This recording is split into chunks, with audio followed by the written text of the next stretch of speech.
ನಮ್ಮ ದೇವರು ಕರ್ತನಾದ ಯೇಸು ಕ್ರಿಸ್ತನ ನಾಮದಲ್ಲಿ ಅನುದಿನದ ಆಹಾರ ಪ್ರಿಯರಿಗೆ ಪ್ರೀತಿಯ ಶುಭಾಶಯಗಳು. 2025 ಜುಲೈ ತಿಂಗಳ 29ನೇ ತಾರೀಕಿನ ಮಂಗಳವಾರದ ದೇವರ ವಾಕ್ಯವು ಅಮೂಲ್ಯವಾದ ಜೀವಂತ ಶಿಲೆ. ನೀವು ಆತನ ಬಳಿಗೆ ಬರುವಾಗ ಆತನು ಮನುಷ್ಯರಿಂದ ತಿರಸ್ಕರಿಸಲ್ಪಟ್ಟನು, ಆದರೆ ದೇವರಿಂದ ಆರಿಸಲ್ಪಟ್ಟನು ಮತ್ತು ಆತನು ಅಮೂಲ್ಯನು. ನೀವು ಸಹ ಜೀವಂತ ಕಲ್ಲುಗಳಂತೆ ಪವಿತ್ರ ಯಾಜಕರಾಗಲು ಆಧ್ಯಾತ್ಮಿಕ ಮನೆಯಾಗಿ ಕಟ್ಟಲ್ಪಡುತ್ತಿದ್ದೀರಿ. 1 ಪೇತ್ರ 2:4 ಮತ್ತು 5. ಅಮೂಲ್ಯ ಕಲ್ಲು ಎಂಬ ಪದದ ಅರ್ಥವು ಹೊಳೆಯುವ ವಜ್ರಗಳು, ಮಾಣಿಕ್ಯಗಳು, ನೀಲಮಣಿಗಳು ಮತ್ತು ಪಚ್ಚೆಗಳನ್ನು ನೆನಪಿಗೆ ತರುತ್ತದೆ. ಅಪರೂಪದ ಮತ್ತು ಹೆಚ್ಚು ಮೌಲ್ಯಯುತವಾದವು, ಆದರೂ ಇವುಗಳಲ್ಲಿ ಯಾವುದು ಜೀವವನ್ನು ಹೊಂದಿಲ್ಲ.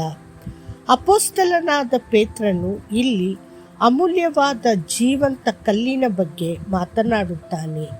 ಯೇಸು ಕ್ರಿಸ್ತನು ಮೆಸ್ಸಿಯ, ಪರೀಕ್ಷಿಸಲ್ಪಟ್ಟ, ಆರಿಸಲ್ಪಟ್ಟ ಮತ್ತು ಅಡಿಪಾಯದ ಮೂಲೆಗಲ್ಲು. ಯೆಶಾಯ 28:16.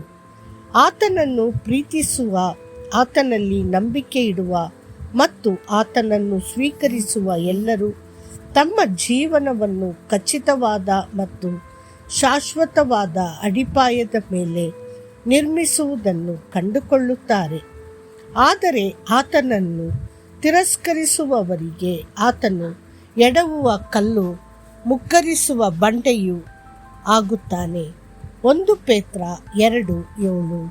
ಆತನ ಕಾಲದಲ್ಲಿ ಫರಿಸಾಯರು ಮತ್ತು ಸದ್ದುಕಾಯರು ಆತನನ್ನು ತಿರಸ್ಕರಿಸಿದರು. ಯಹೂದಿ ನಾಯಕರು ಆತನ ಶಿಲುಬೆಗೇರಿಸುವಿಕೆಗೆ ಕೂಗಿದರು.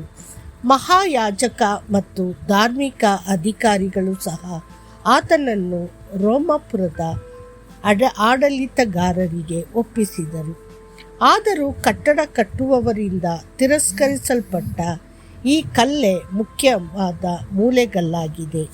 ಆತನ ಮೇಲೆ ನಾವು ದೇವರ ವಾಸಸ್ಥಾನವಾಗಿ ಒಟ್ಟಾಗಿ ಕಟ್ಟಲ್ಪಡುತ್ತಿದ್ದೇವೆ. ಯೇಸು ಕ್ರಿಸ್ತನು ನಿಮ್ಮ ಜೀವನದ ಅಡಿಪಾಯವಾಗಲಿ. ಇಗೋ, ನಾನು ಚೀಯೋನಿನಲ್ಲಿ ಒಂದು ಕಲ್ಲನ್ನು ಇಡುತ್ತೇನೆ, ಅದು ಪರೀಕ್ಷಿತ ಕಲ್ಲು, ಖಚಿತವಾದ ಅಡಿಪಾಯಕ್ಕೆ ಅಮೂಲ್ಯವಾದ ಮೂಲೆಗಲ್ಲು. ಅದನ್ನು ಅವಲಂಬಿಸಿರುವವನು ಎಂದಿಗೂ ಭಯಭೀತರಾಗುವುದಿಲ್ಲ. ಯೆಶಾಯ 28:16. ಕ್ರಿಸ್ತನಿಗೆ ಮೊದಲ ಸ್ಥಾನ ನೀಡಿ ಆತನ ಸೇವೆಯಲ್ಲಿ ಜೀವಿಸುವವರು ಧನ್ಯರು. ಈ ಅಮೂಲ್ಯವಾದ ಜೀವಂತ ಶಿಲೆಯೊಂದಿಗೆ ನಾವು ಒಂದಾದಾಗ ನಾವು ಸಹ ಅಮೂಲ್ಯ ಕಲ್ಲುಗಳಾಗಿ ರೂಪುಗೊಳ್ಳುತ್ತೇವೆ. ಈ ಜೀವನವು ಅಂತ್ಯವಲ್ಲ, ಇದು ಶಾಶ್ವತ ಜೀವನಕ್ಕೆ ಕರೆದೊಯ್ಯುತ್ತದೆ. ಅಲ್ಲಿ ನಾವು ಜೀವಂತ ಕಲ್ಲುಗಳಾಗಿ ದೇವರ ಪವಿತ್ರ ಸನ್ನಿಧಿಯಲ್ಲಿ ಶಾಶ್ವತವಾಗಿ ವಾಸಿಸುತ್ತೇವೆ. ಸೊಲೊಮೋನನು ದೇವಾಲಯವನ್ನು ನಿರ್ಮಿಸಿದಾಗ ಕಲ್ಲುಗಳನ್ನು ಎಚ್ಚರಿಕೆಯಿಂದ ಅಳೆಯಲಾಯಿತು, ಆಕಾರ ನೀಡಲಾಯಿತು, ಕೆತ್ತಲಾಯಿತು ಮತ್ತು ಹೊಳಪು ನೀಡಲಾಯಿತು. ಇಡುವ ಮೊದಲು ಅವುಗಳನ್ನು ಸಿದ್ಧಪಡಿಸಲಾಯಿತು. ಅದೇ ರೀತಿಯಲ್ಲಿ ತನ್ನ ಶಾಶ್ವತ ರಾಜ್ಯದಲ್ಲಿ ನಮ್ಮನ್ನು ಜೀವಂತ ಕಲ್ಲುಗಳನ್ನಾಗಿ ಮಾಡಲು ಕರ್ತನು ನಮ್ಮನ್ನು ಪರೀಕ್ಷೆಗಳು, ದುಃಖಗಳು ಮತ್ತು ಸಂಕಟಗಳ ಮೂಲಕ ನಡೆಸುತ್ತಾನೆ. ಅವುಗಳ ಮೂಲಕ ಆತನು ನಮ್ಮನ್ನು ಪವಿತ್ರಗೊಳಿಸುತ್ತಾನೆ ಮತ್ತು ನಮ್ಮನ್ನು ಪರಿಷ್ಕರಿಸುತ್ತಾನೆ. ಹೊಸ ಯೆರೂಸಲೇಮ್ ದೇವರ ಚೀಯೋನ್ಗೆ ಸಿದ್ಧವಾಗಿರುವ ಕಲ್ಲುಗಳು.